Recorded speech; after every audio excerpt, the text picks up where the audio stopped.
பெரிய அளவுக்கு சிந்தனை ஆற்றலும் பேச்சாற்றலும் ஒரு தொலைநோக்கு பார்வையும் இருக்கக்கூடிய ஒரு அரசியல் தலைவர்னா சீமானை சொல்லிட்டு தான் அடுத்த ஆட்களை சொல்லக்கூடிய அளவுக்கு அவர் முன்னிலை வகிக்கிறார். ஒவ்வொரு வீட்லையும் விஜய் இருக்காருன்றார். எல்லாரும் இளைஞர்கள் தான். அப்போ நீங்கள் வந்து என்ன பண்ணணும்? பாதிக்கு பாதி பெண்களுக்கு கொடுக்கணுமா இல்லையா? சீமான் கொடுத்துருக்காரு. 234ல் 117 பெண்கள் கொடுத்துருக்காரு. அவர் எந்த இடத்துலையாவது எங்கள் வீட்டில் ஒவ்வொரு வீட்லேயும் வந்து பெண்கள் அதிகமாக எங்களுக்கு இருக்காருன்னு சொல்கிறாரா? ஆனால் அந்த சமத்துவத்தை நிலைநாட்டுறார். நீங்கள் உண்மையாலும் காலில் விழுவுறீங்களோ, ட்ராமாவுக்காக விழுவுறீங்களோ, தாய் தந்தையர் காலில் எப்போ விழுந்தாலும் அதுக்கு கண்டிப்பாக அதுக்கு உண்டான ஒரு மகத்துவம், அதுக்கு உண்டான ஒரு ஆசீர்வாதம் எப்பயுமே உண்டு. அது நீங்க என்ன காரண காரியத்தோட பண்ணீங்கனாலும் அந்த பெற்றோர்களுடைய ஆசீர்வாதம் உண்மையானது. கண்டிப்பா சரி. இல்ல இப்ப விஜய் எடுத்துக்கிட்டீங்கன்னா ஊரெல்லாம் இருக்கிறவங்களெல்லாம் உங்க புள்ள நான் வந்திருக்கேன், உங்க அண்ணன் நான் வந்திருக்கேன், உங்க தம்பி நான் வந்திருக்கேன், எனக்கு ஓட்டு போடுங்கன்னு கேட்கிறாரு. உண்மையான தாய் தந்தைய வந்து மறந்துட்டு இந்த களத்துல செயல்படுறது அப்படின்னு பண்ணிருக்கலாம். அது ஏன் அதை விட்டாருன்னு தெரியல. 15ஆம் தேதி அனௌன்ஸ் பண்ணி இன்னைக்கு 16வது நாள் முடியுது. நீங்க வெளியே களத்துக்கு வந்தீங்க, வந்த முதல் நாளே 5 கேஸ், 2 பேரிகேட் போடுறாங்க. பின்னாடி வந்து பாத்தீங்கன்னா எந்த பாதுகாப்பு குறைபாடுகளும் கிடையாது. அவ்வளோ ஸ்பேஸை வந்து ஃப்ரீயா வச்சிருக்காங்க. என்ன உங்களுக்கு பாதுகாப்பு குறைபாடு? அப்ப எல்லா இடத்துலையுமே நீங்க கம்ப்ளைண்ட் பண்ணிட்டு இருந்தீங்கன்னா, எப்பயாவது ஒரு கம்ப்ளைண்ட்னா பரவாயில்ல, எப்பயுமே கம்ப்ளைண்ட்னா கடைசியில் நீங்க உங்க மேல கம்ப்ளைண்ட் இருக்குதோன்னு மக்கள் பார்க்க ஆரம்பிச்சிருவாங்க. அப்போ ஒரு வேட்பாளரை நீங்க மக்கள் மத்தியில் அறிமுகப்படுத்துறதுக்கு உங்களுக்கு எவ்வளவு பெரிய வாய்ப்பு. உங்களை பார்க்குற அத்தனை கண்ணு அந்த வேட்பாளரை பார்க்க முடியா? அதைத்தானே ஸ்டாலின் செய்யறாரு, அதைத்தானே வந்து எடப்பாடி செய்யறாரு, அதைத்தானே சீமான் செய்யறாரு. அப்போ நீங்க இது அந்த ஒரு அடிப்படையும் உங்களுக்கு இல்லையா? கண்டிப்பா. இன்னொன்னு, சாதி பார்த்து போடுற ஓட்டு எனக்கு வேண்டான்னு வெளிப்படையா டிக்ளேர் பண்றாரு. இது யாரும் பண்ண முடியும்? யாருமே பண்ண முடியாது. அவர் ஒருத்தர் தான் பண்ண முடியும். வேற யாரும் வந்து பார்த்தீங்கன்னாக்கா சாதிக்கு ஐயோ இதை சொன்னா அந்த சாதிக்காரன் போட மாட்டான், இதை சொன்னா. ஆனால் சீமான்ட்ட இருக்கக்கூடிய நேக் என்னன்னு கேட்டிங்கன்னாக்கா, டாக்டிக்ஸ் என்னன்னு கேட்டிங்கன்னா, அவர் எல்லாத்துக்கிட்டையும் அப்படியே தான் பேசுவார். ஆனாலும் சீமானுக்கு வந்து ஒரு கட்சி தலைவருங்கிறனால இவ்வளோ பெரிய ஒரு ஆற்றல் மிக்க ஒரு அரசியல் தலைவருங்கும் போது அந்த இடத்துல ஒரு பெரிய அட்வான்டேஜ் வந்து அவருக்கு இருக்குது. அதோட அந்த தொகுதின்னு பார்க்கும்போது வந்து பார்த்தீங்கன்னா சற்றேறக்குரிய 90% படிப்பறிவு உள்ள தொகுதி. நம்ம மாநிலத்துக்கே 85, அந்த தொகுதி 90%.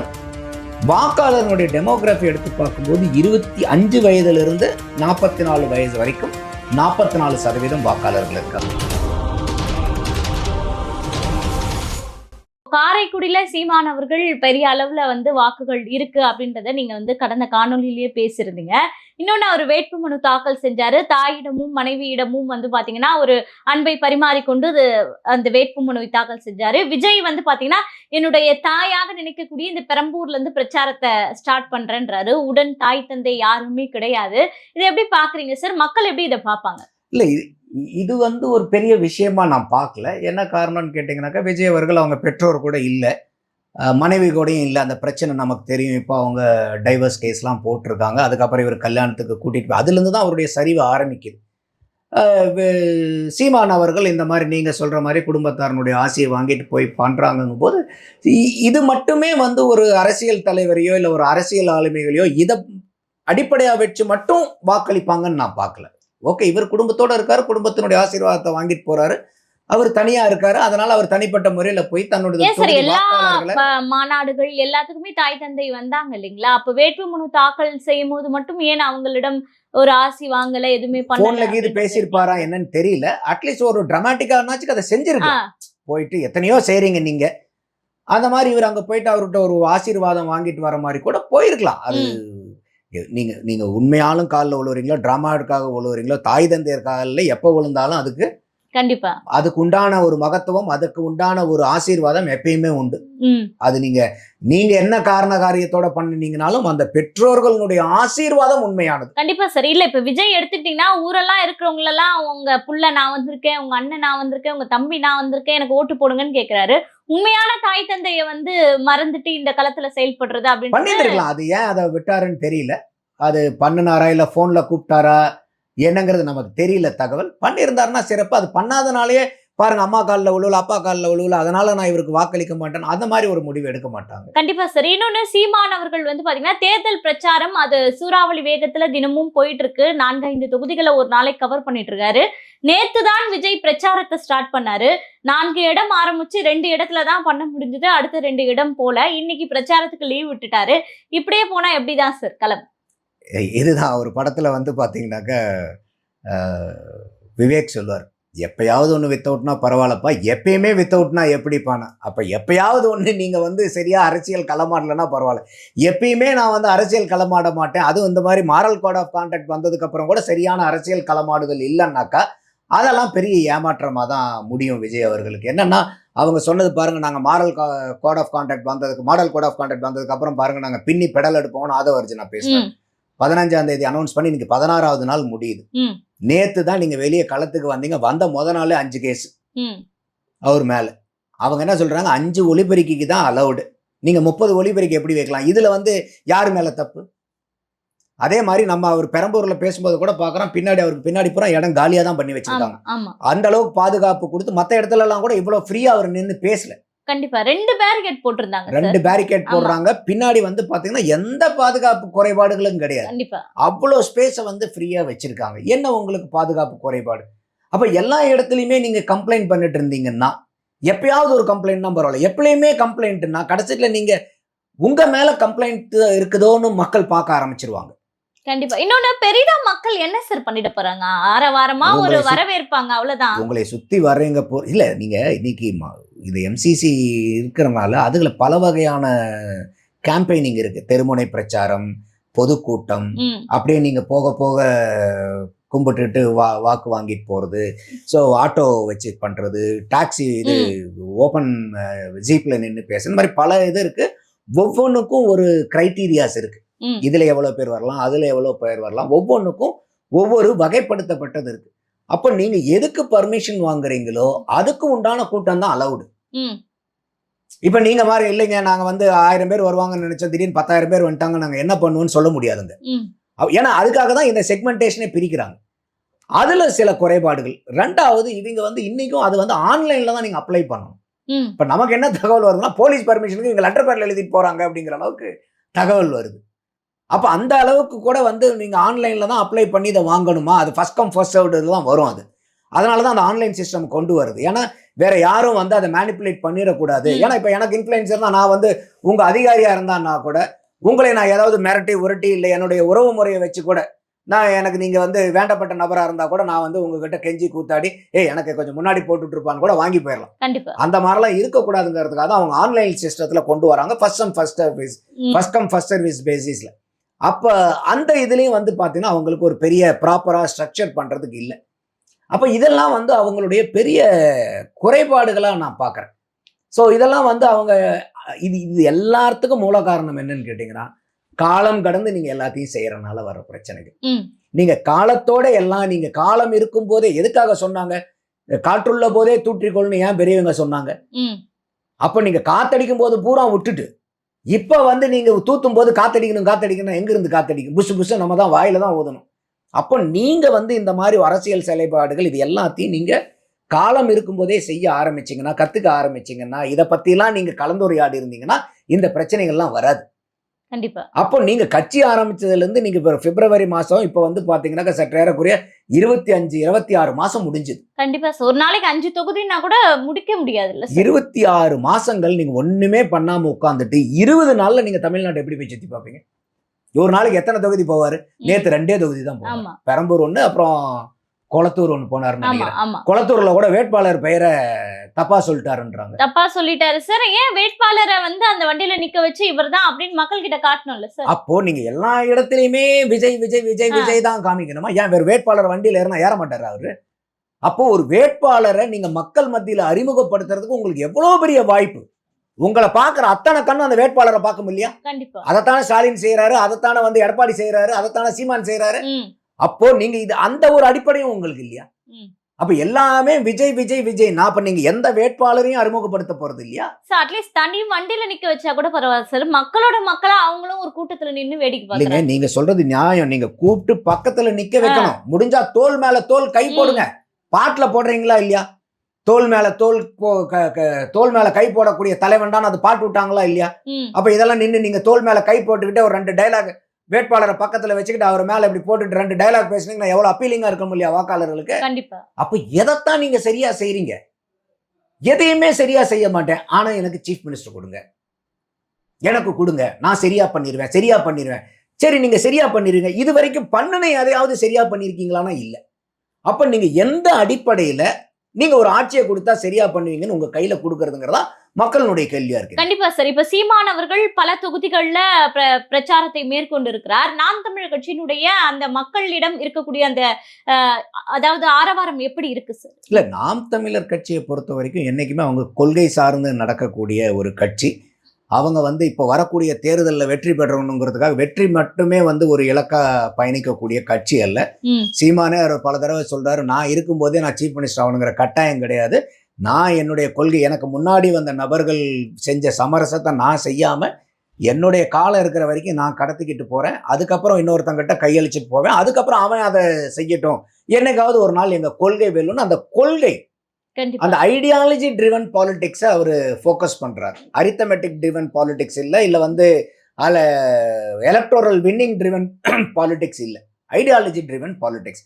மற்ற யாருக்கும் ஓட்டு போடுறீங்க கூட டக்குன்னு ஒன்று மாற்றி போடுவாங்க. ஆனால் சீமானுக்கு போடுறீங்க ரொம்ப யோசிச்சு போடுவாங்க. கண்டிப்பா. இன்னொன்னு, சாதி பார்த்து போடுற ஓட்டு எனக்கு வேண்டான்னு வெளிப்படையா டிக்ளேர் பண்றாரு. இது யாரும் பண்ண முடியும்? யாருமே பண்ண முடியாது. அவர் ஒருத்தர் தான் பண்ண முடியும். வேற யாரும் பார்த்தீங்கன்னாக்கா சாதிக்கு ஐயோ இதை சொன்னா அந்த சாதிக்காரன் போட மாட்டான், இதை சொன்னா. ஆனால் சீமான்ட்ட இருக்கக்கூடிய நேக் என்னன்னு கேட்டீங்கன்னாக்கா, டாக்டிக்ஸ் என்னன்னு கேட்டீங்கன்னா, அவர் எல்லாத்துக்கிட்டையும் அப்படியே தான் பேசுவார். இந்த சாதிக்காரன்ட்ட ஒருத்தது, அந்த சாதிக்காரர் ஒருத்தர், இந்த மதத்துக்காரங்கிட்ட ஒரு பேச்சு, அந்த மதத்துக்காரங்கிட்ட ஒரு பேச்சுன்னு இருக்காது. அப்போ அது யதார்த்தமான பேச்சா மாறிடுது, அது உண்மையான பேச்சாவும் மாறுது. அதனால தான் அவரே சொல்றாரு, ஒவ்வொரு சாதி தலைவன் பேரையும் சொல்லி எல்லா சாதி தலைவனுக்கும் நான் போய் வீர வணக்கம் வச்சுட்டு அந்த ஃபங்க்ஷன் அட்டன் பண்ணிட்டு வர, வேற எந்த கட்சி தலைவனாவது போக முடியுமான்னு கேட்கிறாரு. எல்லாத்தையும் விமர்சனமும் பண்றாரு. அப்ப சாதி பார்த்து பழகிறவனை போட்ட நீ சாதி பார்க்கிறவன்ட்ட நீ சாதி பார்க்கிறவன்ட்ட பழகாதங்கிறார். சாதி பார்த்து பழகிறது தப்பு, அந்த மாதிரி சாதி பார்க்கிறவன்ட்ட நீ பழகாத. அப்ப இந்த மாதிரி அந்த சாதியை ஒழிக்கணுங்கிறதுக்கெல்லாம் அவர் செய்யறார். அப்ப அதே தான் வேட்பாளர்களையும் அதை அனௌன்ஸ் பண்றாரு. ஆதி தமிழ் குடிகளை பொது தொகுதியில கொண்டு போய் நிறுத்துறாரு. பிராமணர்களுக்கு 6-7 பிராமணர்களுக்கு சீட்டு கொடுக்குறாரு. இந்த இடத்துல விஜய் கோட்டை விட்டுட்டாரு, கட்டாயமா கோட்டை விட்டாரு. இதுல என்ன இருக்கு? அப்ப இதெல்லாம் தான் அவர் செய்யணும். இப்ப ஒவ்வொரு வீட்லயும் விஜய் இருக்காருன்றார். எல்லாரும் இளைஞர்கள் தான் எங்க. அப்ப நீங்க என்ன பண்ணணும்? பாதிக்கு பாதி பெண்களுக்கு கொடுக்கணுமா இல்லையா? சீமான் கொடுத்திருக்காரு. 234ல 117 பெண்கள் கொடுத்திருக்காரு. அவர் எந்த இடத்துலயாவது எங்க வீட்டுல ஒவ்வொரு வீட்லயும் பெண்கள் அதிகமா எங்களுக்கு இருக்காருன்னு சொல்றாரா? ஆனா அந்த சமத்துவத்தை நிலைநாட்டுறாரு. நீங்க வாய்க்கு வாய் நீங்க சொல்றீங்க, எல்லா மீட்டிங்லயும் சொல்றீங்க, ஒரு விஜய் அதனுடைய பெண் பாலினம் தான் விஜய்ங்கிறார். அப்ப எல்லா இடத்துலயும் எனக்கு விஜய், வீட்டுக்கு வீடு நான் விஜயா இருக்கிறேங்கும் போது நீங்க சீமான் கொடுக்குறாரோ இல்லையா, நீங்க கொடுத்துருக்கணும் சார். கண்டிப்பா 234 வேட்பாளர்கள் 117 வேட்பாளர்கள் பெண்கள் அனௌன்ஸ் பண்ணிருந்தீங்கன்னா சல்யூட் அடிச்சிருக்கலாம். கண்டிப்பா. இளைஞர்களுக்கு ஒரு 134 பேர் கொடுக்குறாரு. நீங்க எத்தனை பேருக்கு நீங்க இளைஞர்களுக்கு கொடுத்துருக்கீங்க? அப்போ இதெல்லாம் எங்க ஆதி மக்களுக்கு நீங்க கொண்டு பொது தொகுதியில நிறுத்திருக்கீங்களா? என்ன நீங்க மாற்றமா நீங்க பண்ணிருக்கீங்க? அடிப்படை மாற்றம் எதுவுமே இல்லையே. அப்ப நான் மாற்றம் எனக்கு, அதனாலதான் சொல்றேன், அது மாற்றம் இல்லை, ஒரு ஏமாற்றமா இருக்கு. வெறும் ஆட்சி மாற்றத்துக்காக வந்திருக்காங்க அவங்க. அப்போ வித்தியாசம் இல்லை. அதெல்லாம் ஒரு பெரிய அவருடைய நடவடிக்கையில நமக்கு ஒரு பெரிய ஏமாற்றமா இருக்கு. கண்டிப்பா சார். இப்ப காரைக்குடியில சீமான் அவர்களினுடைய வெற்றி வாய்ப்பு எப்படி இருக்கு அப்படின்னும் போது, இதற்கு முன்னாடி நம்ம பேசியிருந்தோம். இப்ப கேண்டிடேட்ஸ் உறுதி ஆயிட்டாங்க. அமமுக சார்பா போட்டிடுறாங்க, காங்கிரஸ் அங்க களமாடுது. அதே போல பாத்தீங்கன்னா டிவிகேவினுடைய வேட்பாளரும் அறிவிச்சிட்டாங்க. இப்போ வெற்றி வாய்ப்பு சீமானுக்கு எப்படி இருக்கு காரைக்குடியில? இல்ல, இன்னைக்கு தேதியில நீங்க எடுத்துட்டீங்கன்னா அந்த தொகுதியில ஸ்டார் கேண்டிடேட்னா சீமான் அவர்கள் தான். ஏன்னா ஒரு கட்சி தலைவரை இன்னைக்கு தமிழக அரசியல்ல ஒரு பெரிய அளவுக்கு சிந்தனையாற்றலும் பேச்சாற்றலும் ஒரு தொலைநோக்கு பார்வையும் இருக்கக்கூடிய ஒரு அரசியல் தலைவர்னா சீமான சொல்லிட்டு தான் அடுத்த ஆட்களை சொல்லக்கூடிய அளவுக்கு அவர் முன்னிலை வகிக்கிறார். அது அந்த வகையில ஒரு சீமான் இன்னைக்கு அந்த தொகுதியில நிக்கிறாருங்கும் போது அவர் தான் அந்த ஸ்டார் கேண்டிடேட். அந்த தாவேக்கால இருக்கக்கூடிய அந்த கேண்டிடேட்டும் அங்க நல்லா வேலை பார்த்துருக்காருங்கிறது தான் தகவல் வருது. ஆனாலும் சீமானுக்கு ஒரு கட்சி தலைவருங்கிறனால இவ்வளவு பெரிய ஒரு ஆற்றல் மிக்க ஒரு அரசியல் தலைவருங்கும் போது அந்த இடத்துல ஒரு பெரிய அட்வான்டேஜ் அவருக்கு இருக்கு. அதோட அந்த தொகுதின்னு பார்க்கும்போது வந்து பார்த்தீங்கன்னா சற்றேறக்குரிய 90% படிப்பறிவு உள்ள தொகுதி. நம்ம மாநிலத்துக்கே 85 அந்த தொகுதி 90%. வாக்காளர்களுடைய டெமோகிராஃபி எடுத்து பார்க்கும்போது 25 வயதிலிருந்து 44 வயது வரைக்கும் 44% வாக்காளர்கள் இருக்காங்க. நான் ஏன் இந்த வெறும் 25 to 44 மட்டும் நான் கன்சிடர் பண்றேன் அப்படின்னு கேட்டீங்கன்னா, இந்த தடவை வாக்காளர் வரவங்களெல்லாம் சீமான்கிட்ட இப்போ உடனே ஈர்க்கப்படுவாங்களான்னு எனக்கு தெரியல. ஏன்னா ஒரு திரையில பார்த்த விஜய் அவர்கள் வந்து இருக்கிறனால அந்த 18 வயசு 19 வயசு 20 வயசு அந்த மாதிரி அந்த பிராக்கெட்ல 18-19 வயசு பிராக்கெட் பூரா பெரும்பாரியா விஜய்க்காக ஓட்டு போடக்கூடிய நபர்கள் தான் இருப்பாங்க. அவங்களுக்கு அரசியல் புரிதல் இருக்காது. 100% சொல்லல, பெரும்பான்மையான அதிகமா 25 இருந்து 40 வயது 44% பேர் இருக்காங்க. அப்ப அந்த 25 வயசுல வரும்போது ஒருத்தனுக்கு ஒரு தடவையோ 2 தடவையோ வாக்களிச்சிருப்பான். இல்லைன்னா அரசியலை பத்தி அவனுக்கு ஒரு புரிதல் ஆரம்பிச்சிருக்கும். அரசியல் ஞானி ஆயிருப்பாருன்னு சொல்ல முடியாது. நம்மளே யாருமே இல்லை, எல்லாருமே கத்துக்கிறது தான். டெய்லி நம்ம எல்லாம் சாகர வரைக்கும் கத்துக்கிட்டே இருக்க போறோம். எதுலையுமே யாருமே கில்லாடி கிடையாது. அப்ப அவங்களுக்கு வந்து பாத்தீங்கன்னா இந்த அரசியலை பத்தின பார்வை வேறுபட்ட பார்வை இருக்கும். ஒரு வாக்களிக்கிறோம்னா ஏன் ஒருத்தருக்கு வாக்களிக்கணுங்கிற ஒரு சிந்தனை வர்றதுக்கு வாய்ப்பு இருக்குது. தீர்க்கமான ஒரு முடிவு இருக்கும். நான் ஏன் சீமானுக்கு வாக்களிக்கணும், நான் ஏன் விஜய்க்கு வாக்களிக்கணும், நான் ஏன் அதிமுகவுக்கு வாக்களிக்கணும், நான் ஏன் திமுகவுக்கு வாக்களிக்கணும், அதுக்கு காரணம் சொல்லக்கூடிய அளவுக்கு அவங்க இருப்பாங்க. அப்ப அந்த மாதிரி இருக்கும்போது இந்த 25 to 44 வயது அந்த வயதுல இருக்கக்கூடியவங்களுக்கு சீமானுடைய அரசியல் பேச்சு அவங்க கவனிச்சிருப்பார்களே, ஆனால் கட்டாயமா இவர் சொல்ற அரசியல் வந்து அவங்கள மற்றவங்களை விட வெகுவா போய் ரீச் ஆகும். ஏன்னா இப்ப விஜய் அவர்களுக்கு வந்து கூட்டம் வந்தாலும் விஜய் அவர்களை பார்க்கறதுக்கு தான் கூட்டம், விஜய் அவர்களை கேட்கறதுக்கு கூட்டம் இல்லை. சீமான் அவர்களை கேட்கறதுக்கு கூட்டம், பார்க்கறதுக்கு கூட்டம் இல்லை.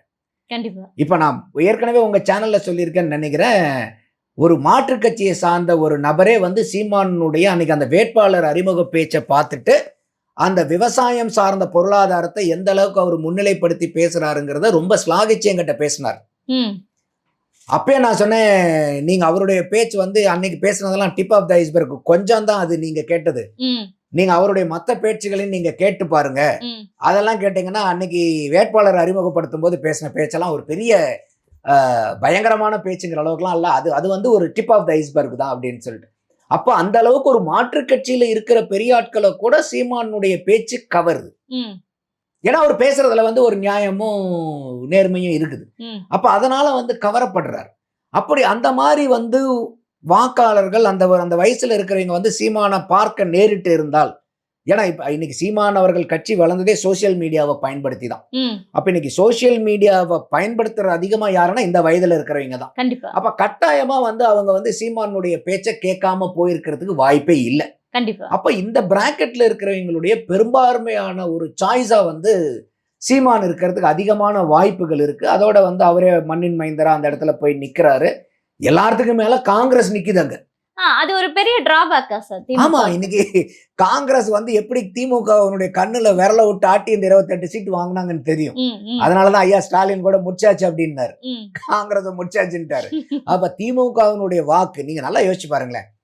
அந்த 3 மாதத்துல அவங்க 2 பேர்த்துக்கும் பரிமாற்றக்கூடிய ஒரு பேச்சுங்கிறது, அவரு ஐடி விங்கெல்லாம் வந்து கச்சாமுஜான்னு சண்டை போட்டுக்கிட்டாங்க. சர்ச்சையாவே இருந்தது, பயங்கர சர்ச்சை. அந்த அளவுக்கு வந்து ஒரு தரைக்குறைவான வார்த்தையெல்லாம் மாணிக்கம் தாகூரும் பயன்படுத்தினாங்க, இவங்களும் பயன்படுத்தினாங்க. சோ அந்த அளவுக்கு வந்து அல்ட்ரசில்ட்ர ஐடி விங்கன்னு பயன்படுத்தினார் அவர், மாணிக்கம் தாகூர் அவர். அப்ப அந்த மாதிரிலாம் எதுக்கு இவங்களுக்கு சீட்டு கொடுக்கணும்னு சொல்லிட்டு இன்னைக்கு திமுகவில் இருக்கிறவங்களுக்கு யாருக்குமே உடன்பாடு இல்லை காங்கிரஸ்க்கு சீட்டு கொடுக்கறதுக்கு. இன்னைக்கு வரைக்கும் காங்கிரஸ்ல இருக்கிறவங்களுக்கும் பெரிய உடன்பாடு திமுக கூட இருந்ததுல உடன்பாடு இல்லை அவங்களுக்கு. எப்படியாவது இந்த கூட்டணியை விட்டு வெளியே வரணுங்கிறது தான் காங்கிரஸ் பெரும்பான்மையான மக்களுடைய எதிர்பார்ப்பா இருந்துச்சு. அதுல கூட அவங்க பெரும்பான்மையா விஜய் கூட போனா பரவாயில்லங்கிறது அவங்களுடைய முடிவா இருந்துச்சு. அப்ப இன்னைக்கு காங்கிரஸுடைய ஓட்டு திமுகவுக்கு போகாது, திமுகவினுடைய ஓட்டு காங்கிரஸ்க்கு போகாது. இது ஒரு பக்கம். அப்ப காங்கிரஸ், நான் முதலே சொல்லியிருந்தேன், காங்கிரஸ் அதே இடத்துல ரீடைன் பண்ணாங்கன்னா சீமானுக்கு பெரிய பிளஸ்ன்னு சொன்னேன். அந்த வகையில் இது பிளஸ் ஆகும். இவங்க அமமுகல இருந்து ஏன் சார் வேட்பாளர் போட்டிருக்காங்க, அதிமுக களம் காணாம? இல்ல, காரணம் என்னன்னு கேட்டீங்கன்னா, போன தடவை அமமுக வந்து அந்த தொகுதியில 3வது இடம் வாங்கியிருந்தாங்க. சீமான் கட்சியில வாங்கின நபரை விடவே அவங்க ஒரு 2000-3000 வாக்கு வந்து கூடுதலா வாங்கியிருந்தாங்க. அதனால வந்து எங்களுக்கு அந்த தொகுதி வேணும்னு அவங்க கேட்டிருக்கலாம். 2வது வந்து சீமானை எதிர்த்து ஏன் நம்ம சண்டை போடணும்னு கூட ஒரு அதிமுக நினைச்சிருந்திருக்கலாம். சரி, ஒரு நல்ல அரசியல் தலைவர் யாரும் அவருனாச்சும் ஜெயிச்சுட்டு வரட்டுமேன்னு கூட அவங்க, அது நம்ம பெரிய லெவல்ல என்னென்ன கூட்டல் கழித்தல் கிடக்குதுங்கிற நம்மளால புரிஞ்சுக்க முடியாது. சோ அந்த மாதிரி வந்து ஒரு வாய்ப்பா இருக்குது. 2வது, இந்த தேமுதிகவை திமுக கூட்டணிக்குள்ளார என்னைக்கு கொண்டு வந்தாங்களோ அன்னைக்கு புடிஞ்சது திமுகக்கு 7.5 நாட்டு சனிங்கிற மாதிரி தான். அப்போ அதுல இருந்து இன்னைக்கு வரைக்கும் எந்த கூட்டணி கட்சி தலைவர்களும் ஹாப்பியாவே இல்லை. அத்தனை பேரும் கண்ணீர் வடிக்காத குறை. அது ஒரு படத்துல தான் வந்து பாத்தீங்கன்னாக்கா வடிவேல் இருப்பாரு, வடிவேலுக்கு மேல ஒரு ஆள் வெளியே அழுதுட்டு இருப்பான். என்னன்னு இல்லை உள்ளார் அவருக்கு மேல நான் அழுதுட்டு இருக்கேன்பான். நீ ஏன் அழுகலன்னா இல்லை எனக்கு மேல வெளியே ஆள் அழுது. அந்த மாதிரி இன்னைக்கு கூட்டணி கட்சி தலைவர்கள் கட்சி சார்ந்த ஆள் போட்டு அழுதுட்டு இருக்காங்க இன்னைக்கு. அந்த அளவுக்கு வந்து இன்னைக்கு தேமுதிகவை கூட்டிட்டு வந்து ஒரு ராஜ்யசபா தொகுதி 10 தொகுதி கொடுத்து, அதுல கூட அந்த அம்மா யார் என்ன சொல்றாங்க, பிரேமலதா, நாங்களும் இந்த கூட்டணி வந்து ஒன்னா இருக்கணும்னு தியாகம் பண்ணிருக்கிறோம்ன்றாங்க. அவங்க எதிர்பார்த்த சீட்டு ஜாஸ்தி. இந்த 10 சீட்டுக்கே நாங்க வந்து தியாகம் பண்ணிருக்கோம். இதை கேட்கிற கம்யூனிஸ்டுகளுக்கு எப்படி இருக்கும், அண்ணன் திருமாவளவனுக்கு எப்படி இருக்கும், வைகோக்கு எப்படி இருக்கும்? நான் அதனாலதான் சொன்னேன், எல்லாரும் ஆள் போட்டு அழுதுகிட்டு இருக்காங்க. அப்போ எந்த ஒரு கூட்டணி கட்சிக்காரங்களும் ஹாப்பியா இல்லாத போது இங்க ஓட்டு டிரான்ஸ்பர் ஆகுமா? கண்டிப்பா.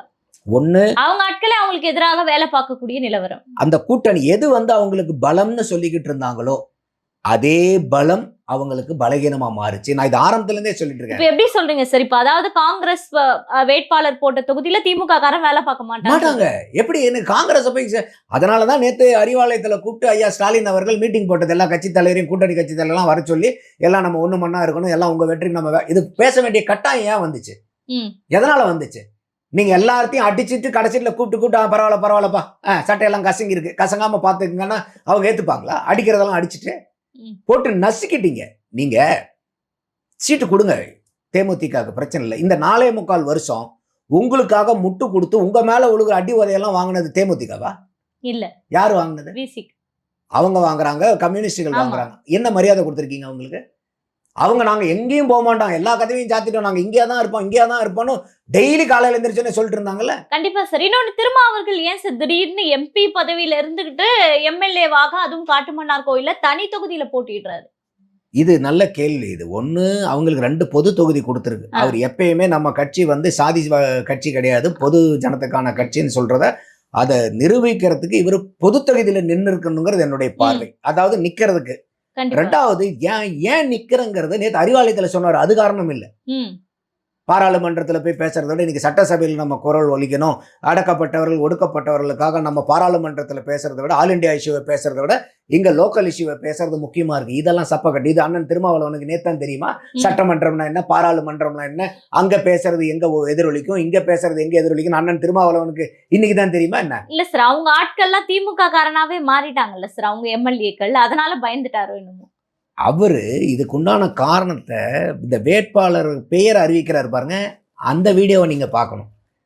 அதுல அவர் என்ன தெளிவா சொல்றாருன்னா, 2026 தேர்தலுக்கு அப்புறம் தமிழக அரசியல்ல பெரும் மாற்றம் வரப்போகுது. யாரால சார்? மாற்றம்னாவே என்ன அர்த்தம்? இப்ப இருக்கிறது யாரு? திமுக.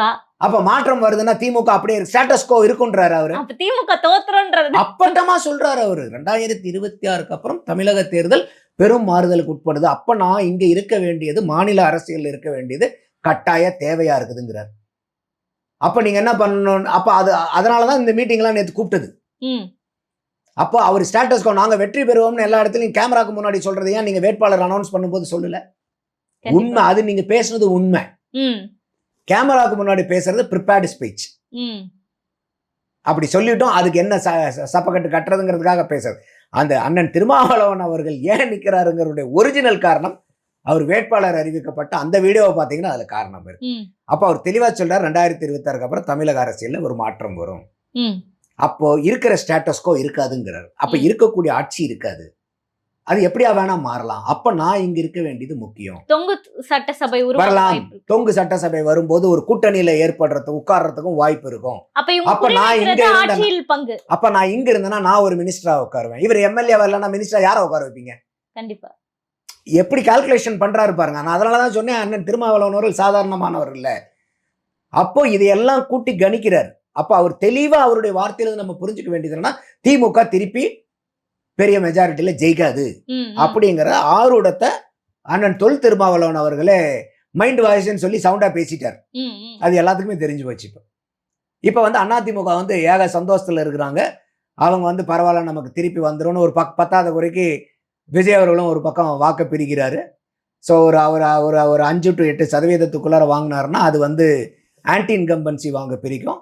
அதுக்கு மேலே போய் அவர் வாக்கு வாங்கும்போது பெரும்பாரியாக வந்து திமுகல இருந்து அது வெளியேறும். ம். ஆட்டோமேட்டிக்காக அது வந்து அட்வான்டேஜ் டு ஏடிஎம்கேவா மாறும் தான் நான் பார்க்குறேன்.